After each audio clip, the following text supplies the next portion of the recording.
उससे पहले मैं एक बार फिर से निर्णय आपके पास आना चाहता हूं, क्योंकि हम बात करते हैं नॉर्थ गुजरात को लेकर, जहां पर स्ट्रांग ज्यादा हम कहेंगे तो कांग्रेस है अगर आंकड़ों से देखा जाए।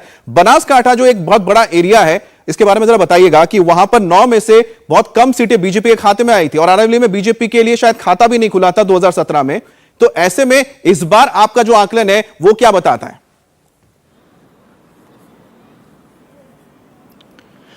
देखिए, बनासकांठा ट्रेडिशनली भी कांग्रेस डोमिनेटेड एरिया है। मैं आपको बता दूं, नरेंद्र मोदी जब गुजरात में मुख्यमंत्री थे तब एक मौका ऐसा आया था जब बनासकांठा में बीजेपी एक सीट कांग्रेस से ज़्यादा जीत पाई थी।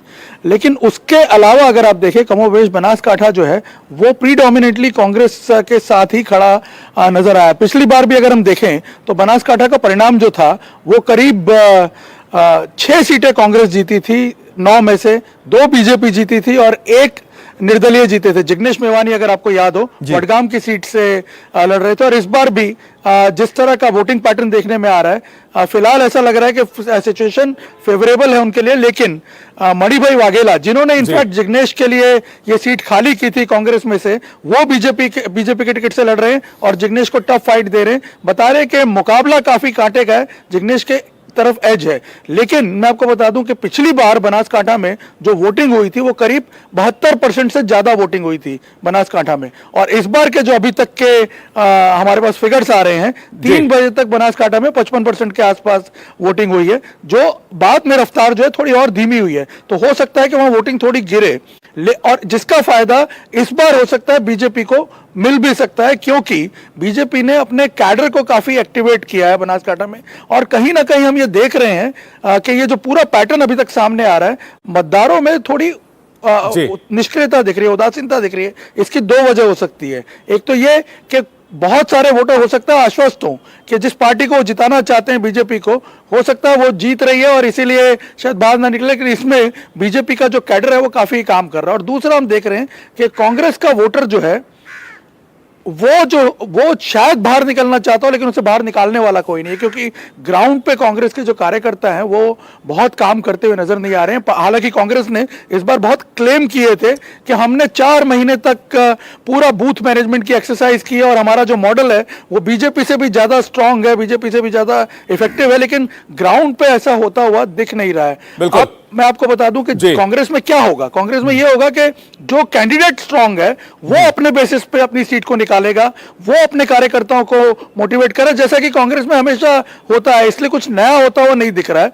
और आम आदमी पार्टी जो है वो इन इलाकों में, खास तौर पे मध्य गुजरात और नॉर्थ गुजरात में पहले से ही कमजोर थी, उसकी प्रेजेंस भी नहीं है। इनफैक्ट मैं आपको बता दूं, बरोड़ा जैसे जिले में आम आदमी पार्टी ने प्रचार तक नहीं किया। निर्णय एक बहुत अहम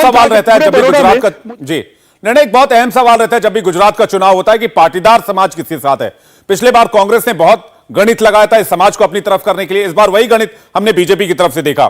तो इस पर हम आपसे जवाब लेंगे, लेकिन दर्शकों को बता दें कि बहस 5 मिनट का वक्त रह गया है और सबसे सटीक साइंटिफिक एग्जिट पोल 5 बजे से शुरू हो जाएगा। गुजरात का हाल, हिमाचल का सवाल, सारे सवालों के जवाब 5 बजे से एग्जिट पोल में आपको मिलेंगे। निर्णय, पाटीदार समाज का क्या रुख रहा है इस बार सेकेंड फेज की वोटिंग के खत्म होने के बाद, अगर बात करें तो? देखिए, मैं आपको बताऊं, हो सकता है मेरा जो ऑब्जर्वेशन है वो तमाम पॉलिटिकल पार्टीज से पूरी तरह डिफरेंट हो, लेकिन मैं पिछले कुछ सालों में देख रहा हूं कि पाटीदार वोट जो है गुजरात की राजनीति में अब वो एक कोहेसिव फोर्स की तरह मुझे नहीं दिख रहा है। क्योंकि उसकी सबसे बड़ी वजह यह है कि गुजरात में अब उस लेवल के पाटीदार नेता भी नहीं है।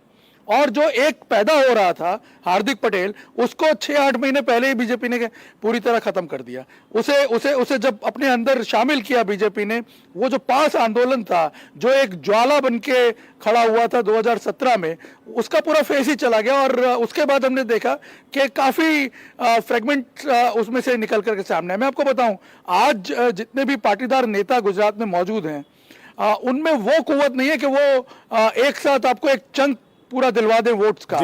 उसके सामने मैंने देखा है कि गुजरात में जो दूसरी कम्युनिटीज हैं, जैसे कि कोली कम्युनिटी है, ठाकुर कम्युनिटी है, या फिर दलित समाज है, ये काफी यूनाइट होता हुआ नजर आया। और इसीलिए इस बार हमने देखा है कि बीजेपी, क्योंकि पाटीदार उसके पुराने कंपेनियन हैं, पुराने एसोसिएट्स हैं, पाटीदार के साथ उनका चोली दामन का नाता है बीजेपी का, इसलिए उनको कभी भी बीजेपी नाराज नहीं करेगी, उनको अपने साथ ही रखा हुआ है। लेकिन हमने देखा कि इस बार पार्टी ने साथ साथ में कम्युनिटी कैनवासिंग की है और कोशिश की कि जो कोली वोटर्स हैं, ठाकुर वोटर, जो कि अच्छा, निर्णय आपने अपना और ज्यादा सवाल हमारे अंदर भी पैदा कर दिए हैं जो आपने डिटेल्स बताए, साथ ही साथ जो दर्शक हैं उनके अंदर भी वे सवाल आ गया होगा। अब जैसे मुझे लग रहा है कि जिग्नेश मेवानी क्या होगा उनका, क्योंकि ये चेहरे थे 2017 के, हार्दिक पटेल का क्या होगा, ठीक है, अल्पेश ठाकुर का क्या होगा, इसके अलावा जो हमारे सीएम है गुजरात के भूपेंद्र पटेल, क्या इस बार वो 1 लाख या उससे ज्यादा वोटों से वापसी करेंगे।